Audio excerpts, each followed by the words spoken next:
अभी कवरेज करने के लिए मैनपुरी में आया हुआ हूँ और मुझे यहाँ कल से चुनावी कवरेज करना है। लेकिन उससे पहले मैं इन तस्वीरों को आपको दिखाना चाहूँगा।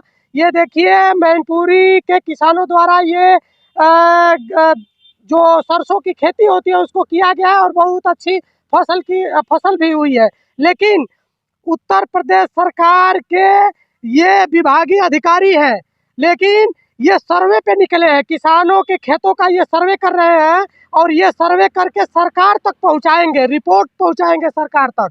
अब सोचिए कि आज के इस महंगाई के दौर में खाद हुआ या बीज हुआ, इतनी महंगाई है कि किसान वैसे ही परेशान है। लेकिन इन छुट्टा पशुओं के वजह से इसमें जितने भी पशु हैं, मेरे समझ से ये किसी के पर्सनल नहीं होंगे, ये छुट्टा पशु हैं। और जिनके वजह से जिस भी किसान की ये बोई हुई सरसों की खेती की गई है, उसका सोचिए कितना बड़ा नुकसान ये लोग कर रहे हैं।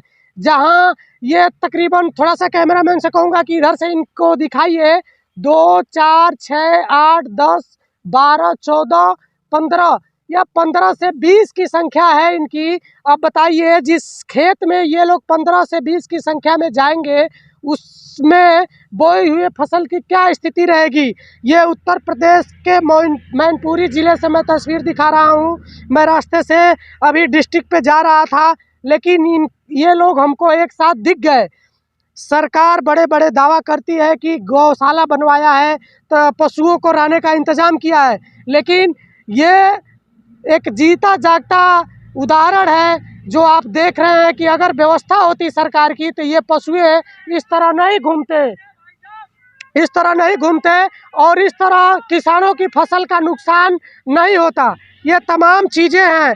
अब महंगाई के इस दौर में किसान बेचारा क्या करे, उसको महंगा बीज खरीदना है, महंगा खाद खरीदना है। उसके बाद वो, अब ठंड का मौसम आ गया, ठंड के समय में वो रात भर जग कर इस तरह से रखवाली करता होगा। अगर जो नहीं करेगा उसकी फसल नहीं बचेगी। इन तस्वीरों को आप देख सकते हैं और देखकर अंदाज़ा लगा सकते हैं। और इस पीड़ा को किसान ही समझेंगे, जो जिनके पास खेती है, जो खेती करते हैं, वही इस पीड़ा को समझ पाएंगे कि जिनके खेत में ये झुंड के झुंड जो छुट्टा जानवर हैं वो जाते हैं तो कितना बड़ा नुकसान होता है। इस समय गेहूं की जो फसल बोई जा रही है, तमाम जगह आपको देखने को मिल जाएंगे किसान लंबी कतार में खड़े आपको दिखेंगे। वो खाद का इंतजार कर रहे हैं। 1500 से एबव जो खाद का रेट है, 1500 से ऊपर हो गया है।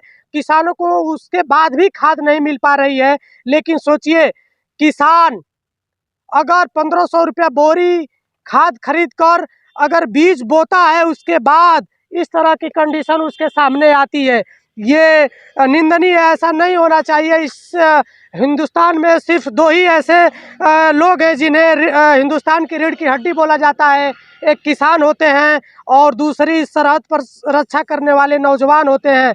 किसानों के साथ इस तरह का व्यवहार होगा, इस तरह छुट्टा पशुएं उनके फसलों को नुकसान करेंगे, तो ये काफ़ी निंदनीय है। सरकार को इन चीज़ों को देखना चाहिए, संज्ञान में लेना चाहिए।